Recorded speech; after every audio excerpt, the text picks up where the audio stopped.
जय श्री कृष्ण भगवान की जय, विष्णु भगवान की जय। अत अधिक मास कृष्णा एकादशी व्रत कथा।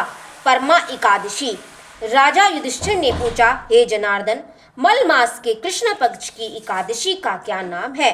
इसके व्रत की विधि तथा महात्म्य विस्तार से वर्णन कीजिए। श्री कृष्ण बोले कि हे राजन, इस एकादशी का नाम परमा है। यह मनुष्य को मोक्ष, भोग और आनंद देने वाली पवित्र व पापनाशक है। शुक्ल पक्ष की एकादशी के समान ही इसकी विधि है। भक्ति पूर्वक नरोत्तम भगवान का पूजन इस एकादशी में करना उचित है। यहाँ पर मैं एक मनोहर कथा जो काम्पिल्य नामक नगर की है और जैसे मैंने सुनी वैसे मैं तुमसे कहता हूँ। इस नगर में सुमेधा नाम का एक अत्यंत धर्मात्मा ब्राह्मण रहता था। उसकी पवित्रा नाम वाली स्त्री अत्यंत पतिव्रता थी, परंतु भाग्यवश वे अत्यंत दरिद्री थे। अनेक मनुष्यों से भिक्षा मांगने पर भी उनको भिक्षा नहीं मिलती थी। इस कारण भली प्रकार भोजन, वस्त्र और रहने को उचित स्थान तक भी नहीं था। कई दिन तक वे केवल उपवास ही कर लेते थे। उसकी पतिव्रता स्त्री स्वयं भूखी रहकर भी अतिथि सत्कार अवश्य करती, मगर अपने मुख कमल पर कभी मलिनता न आने देती। साथ ही अपने पति से कभी किसी वस्तु की याचना न करती। इस प्रकार अपनी स्त्री के दुर्बल शरीर व घर में अन्न का अभाव देखकर सुमेधा एक दिन अपनी स्त्री से कहने लगे, लगता है कि प्रिय, यदि मैं किसी श्रेष्ठ मनुष्य से धन मांगता हूँ तो मुझको कोई कुछ देता नहीं। मैं क्या करूँ, कहाँ जाऊँ? धन के बिना घर के कार्य सिद्ध नहीं होते, अतः मुझको विदेश जाने की आज्ञा दो। पति के दुखपूर्ण वचन सुनकर वह सुंदर नेत्रों वाली स्त्री नेत्रों में आंसू भरकर तथा दोनों हाथ जोड़कर बड़े विनीत भाव से अपने पति से कहने लगी, हे स्वामी, यद्यपि मैं कोई विद्वान पंडित नहीं, फिर भी आपकी आज्ञा से कुछ कहना चाहती हूँ, जिससे कि मैं आपकी और आप अपनी भलाई ही चाहती हूँ। क्योंकि विपत्तिग्रस्त मनुष्य सर्वदा यही कहते हैं कि मनुष्य को जो कुछ मिलता है पूर्व जन्म का दिया हुआ ही मिलता है। बिना दिए चाहे स्वर्ग के सुमेरु पर्वत पर चला जावे, वहां भी कुछ नहीं मिलेगा। अपने पूर्व जन्मों में मनुष्य विद्या, धन या भूमि जो कुछ भी दान में देता है वही इस जन्म में पृथ्वी पर मिलता है। ब्रह्मा ने जो कुछ भी भाग्य में लिखा है वह किसी जगह भी मिल सकता है, बिना दिए कुछ नहीं मिल सकता। स्वामिन मैं आपके बिना क्षण मात्र भी नहीं रह सकूंगी। माता पिता, भाई बांधव, सास ससुर और दूसरे कुटुंबजनी कोई भी आदर सत्कार नहीं करेगा। सब पतिहीन तथा भाग्यहीन कहकर निंदा करेंगे। अतः इसी जगह रहकर जो भी मिले उसी में सुख मानना चाहिए। अपनी स्त्री के ऐसे वचन सुनकर वह ब्राह्मण विदेश नहीं गया। एक समय मुनियों ने श्रेष्ठ कौंडिल्य मुनि वाग्यवंश वहां आ गए। उनको देखकर सुमेधा अत्यंत प्रसन्न हुआ और अपनी स्त्री सहित शीघ्रता से बड़ी नम्रता के साथ बारंबार उनको नमस्कार किया और कहने लगा कि हमारे बड़े भाग्य हैं जो आपके दर्शन हुए। ऐसा कहकर सुंदर आसन दे मुनि की पूजा की तथा श्रद्धा के साथ मुनि को भोजन कराया। उस श्रेष्ठ पतिव्रता स्त्री ने मुनि से पूछा कि महाराज, दरिद्रता का नाश कैसे होता है?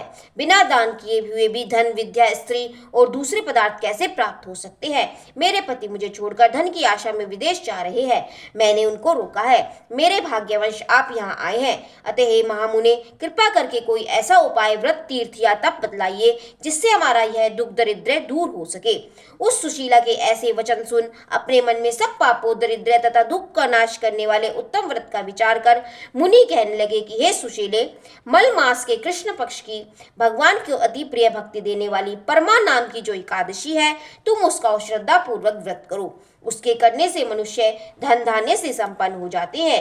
विधि पूर्वक व्रत और रात्रि को नृत्य, गीत आदि करके जागरण करना चाहिए। उस व्रत को सबसे पहले कुबेर जी ने किया, तब श्री शिव जी ने प्रसन्न होकर उनको धन का स्वामी बना दिया। फिर अपने पुत्र को बेचने वाला राजा हरिश्चंद्र ने किया तो अपना खोया हुआ राज्य, ऐश्वर्य तथा स्त्री पुत्र को पुनः प्राप्त किया। अतः तुम भी इस व्रत को करो।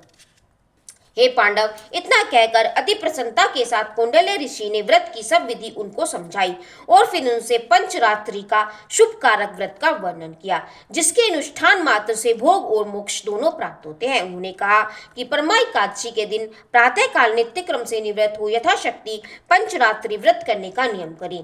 जो प्रातः काल स्नान करके 5 दिन पर्यंत निराहार रहता है वह अपने माता पिता सहित माता पिता तथा स्त्री सहित विष्णु लोक को जाता है। जिसने 5 दिनों तक स्नान आदि करके विधि पूर्वक ब्राह्मण को भोजन कराया, उसने देवता, मनुष्य, राक्षस सब सहित सबको भोजन करा दिया। जो स्नान करके 5 दिन तक तिल से भरकर पात्र का दान करते हैं, वे समस्त सुखों को भोग कर मृत्युरे लोक में आनंद करते हैं। जो घी का पात्र दान करते हैं और ब्रह्मचर्य से रहते हैं, वे देवांगनाओं के सहित स्वर्ग में आनंद करते हैं। कौंडिल्य ऋषि कहने लगे कि हे सुशीले, तुम भी अपने पति सहित इस व्रत को करो। इस व्रत के करने से अन्न और धन से युक्त होकर अंत में स्वर्ग को जाओगे। उस ब्राह्मणी ने कौंडिल्य ऋषि की बताई हुई विधि के अनुसार व्रत किया तथा 5 रात्रि के समाप्त होने पर परमा एकादशी का व्रत किया। व्रत के पूर्ण होते ही उस स्त्री ने एक राजकुमार को वहां आते देखा। राजकुमार ने ब्रह्मा की प्रेरणा से सब सुंदर वस्तुओं सहित नवीन ग्रह देकर उसमें उसका निवास कराया। तत्पश्चात उस राजकुमार ने 1 ग्राम उनकी जीविका के निमित्त दान दिया। मल मास के कृष्ण पक्ष की परमा एकादशी का आदर सहित व्रत करने से वे समस्त पापों से मुक्त होकर विष्णु लोक को गए। जो मनुष्य यह मानव देह प्राप्त करके भी मल मास में एकादशी का व्रत नहीं करते, वे 84 लाख योनियों में भ्रमते हुए दुख पाते हैं। मनुष्य देह अत्यंत दुर्लभ बड़े पुण्य के प्रताप से मिलती है। कृष्ण भगवान द्वारा कहे इस महात्म्य को सुनकर राजा युधिष्ठिर ने अपनी पत्नी तथा भाइयों सहित एकादशी के व्रत को किया और उनके सब और अनेक भोगों को भोगकर अंत समय में भगवान विष्णु के वैकुंठ लोक को गए। सूत जी कहते हैं कि जो कोई भी मनुष्य मल मास की एकादशी का विधि पूर्वक श्रद्धा से 5 रात्रि व्रत करेगा, वह इंद्र के समान भोगों को भोग कर अंत में तीनों लोक में वंदित होकर विष्णु लोक को प्राप्त होगा। बोलो श्री कृष्ण भगवान की जय, विष्णु भगवान की जय, एकादशी महत्तम की जय। एकादशी व्रत महात्म्य भाषा। जय श्री राधे, जय श्री राधे, जय श्री अधिक मास की एकादशी। जय श्री राधे, राधे राधे राधे राधे राधे राधे राधे।